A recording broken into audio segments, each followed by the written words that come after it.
Maria, you know you can't play on the swings. You can't ride a bike. No, no, no! When I was 7, Mom made a protective shield around me, so I literally grew up in a bubble.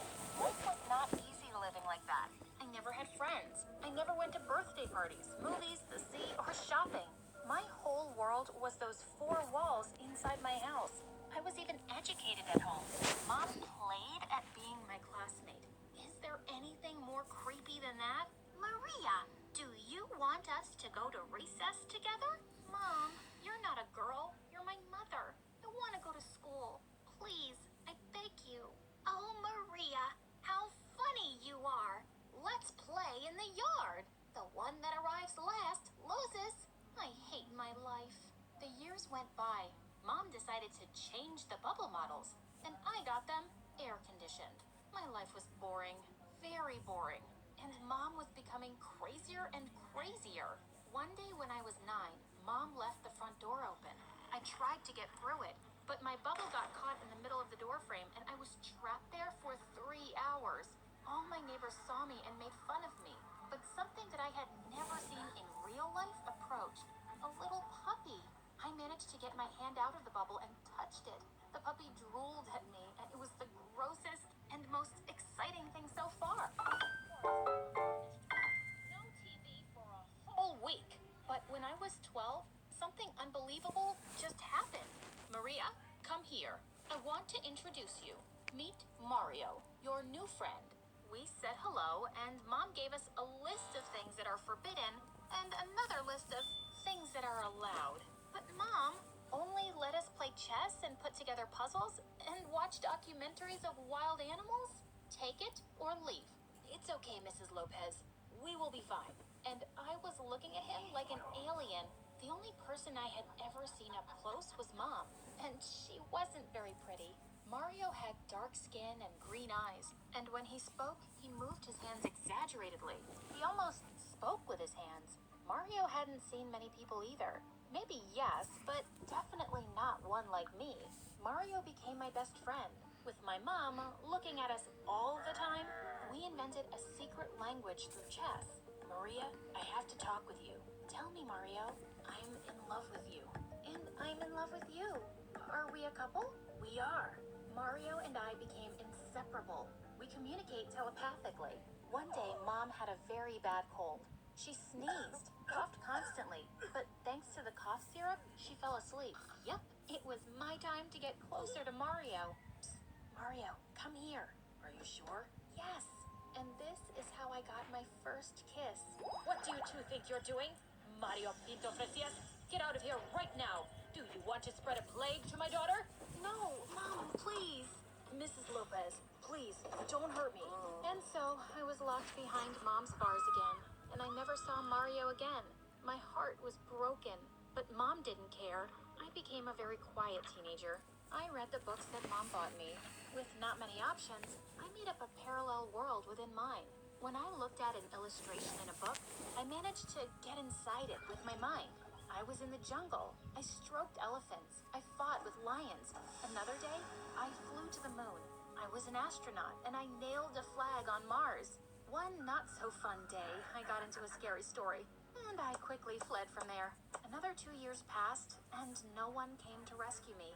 When I turned 16, I managed to convince my mother that I wasn't going to break into 1,000 pieces. My method was not very conventional. Maria Lopez, get down from the top of that table right now. You will get your hand broken. You already know that you are very delicate. I'm not getting off, Mom. I am not made of glass. Enough, Maria. You are punished. I'm sorry, Mom. I'm 16 years old. You can't have me in a bubble anymore.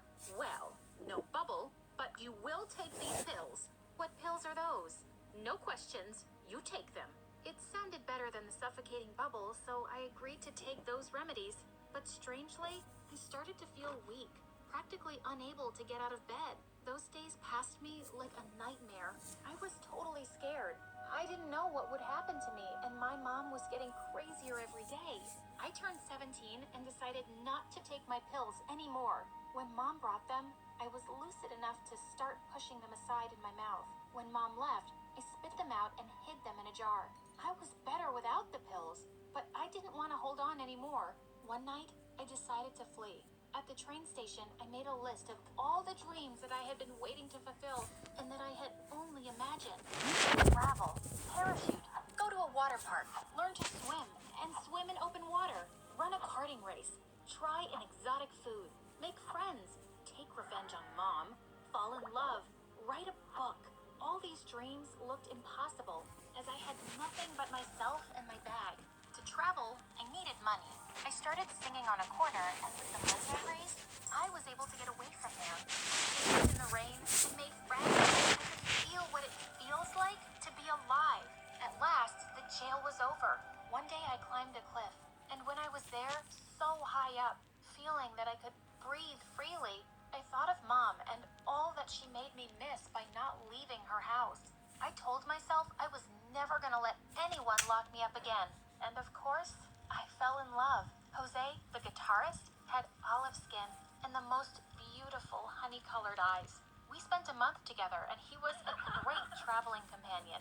I didn't want to tie myself to anything or anyone, but Jose couldn't understand, and he left. I had my list of dreams to fulfill, and that was all I had in mind. I traveled and traveled, did things that thrilled me. When I ran a go-kart race, sadly, I had an accident, and I broke down. That's not because I am made of glass. It just happens when one lives. It strikes. But while I was unconscious, they called my mother. When I opened my eyes for the first time after the accident, I saw her huge, on top of me. I felt totally collapsed. It was like the freedom and happiness I had never existed. Easy, Maria, my little one. Here I am to take care of you. Look how you ended up. No, Mom. I don't want you to take care of me anymore. You make me sick. Sorry, Maria. Here's the rule. I have your custody because you can't take care of yourself. You won't get away with it. I think the medication is confusing you a bit. Mom is going to take care of you. Stay calm. And just like that, this doctor was whom I could talk to telepathically because, coincidentally, it was Mario. Mario, thank God it's you. You have to save me. Of course, Maria. I'm never leaving you again. Ma'am, are you responsible for this young lady? Yes, I am the only one responsible. She is very sick and she cannot take care of herself. Mario, tell this to Mom. Exactly everything I tell you. Very well. What a good mother. So devoted. As you know, your daughter has a very serious fracture. We're going to operate on her. No, I will not be separated from my daughter again. I'm going into the surgery room with her. Please, have a glass of water. We put Mom to sleep with a powerful sedative. We left her at the hospital. Mario left a very clear indication. This patient must start psychological therapy. And because of that, I took revenge on my mother. And at the same time, I fell in love. And so, I checked my wish numbers 8 and 9 off the list. Mario asked me to marry him, but I said no. I didn't want to get married yet. We have all the time in the world. And so, we wrote a new wish list. But this time, together. Wondering what happened to my last wish? Write a book? Right now, I am writing the last sentence of my book. And this is my story, how the Crystal Girl turned to steel.